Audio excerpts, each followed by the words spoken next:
Dans un podcast précédent, nous avons évoqué les 3 leviers qui permettent de développer les achats inclusifs. Identifier les opportunités, se former et collaborer avec l'écosystème.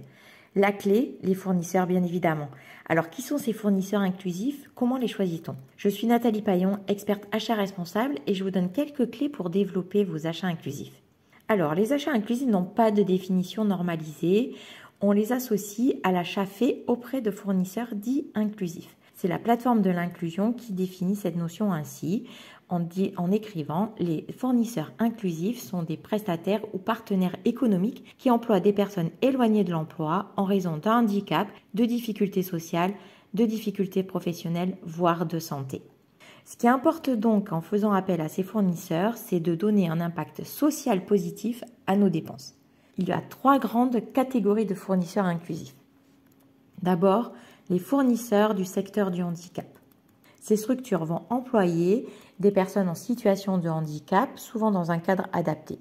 On va retrouver les ESAT, les établissements et services d'aide par le travail, qui sont des structures médicales qui vont accueillir des personnes handicapées ayant une capacité de travail réduite. On va trouver ensuite les EA, les entreprises adaptées, qui sont des entreprises du milieu ordinaire, mais dont au moins 55% des salariés sont en situation de handicap.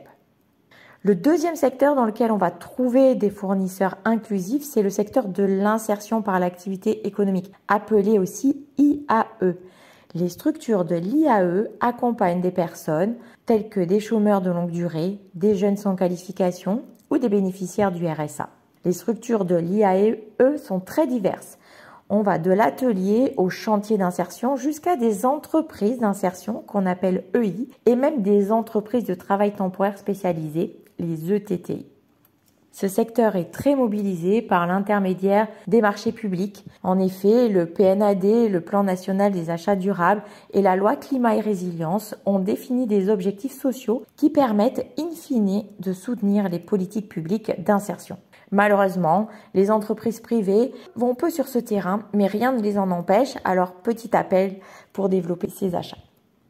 Le dernier secteur dont les fournisseurs inclusifs peuvent être issus est le secteur de l'ESS, l'économie sociale et solidaire. Ce secteur est très vaste, mais on va pouvoir trouver des fournisseurs inclusifs lorsque ceux-ci s'engagent dans l'inclusion, c'est-à-dire se donnent la capacité à insérer des personnes éloignées de l'emploi. Alors l'Observatoire des achats inclusifs, publié tous les 2 ans par Osmose, est une mine d'informations sur le recours à ces structures. Je vous invite à découvrir cette ressource sur leur site internet. Le taux de satisfaction des acheteurs, il faut dire, est très élevé, signe que ces fournisseurs inclusifs offrent plus que de bonnes prestations. Ils ont le petit truc en plus. Alors acheteurs, lancez-vous.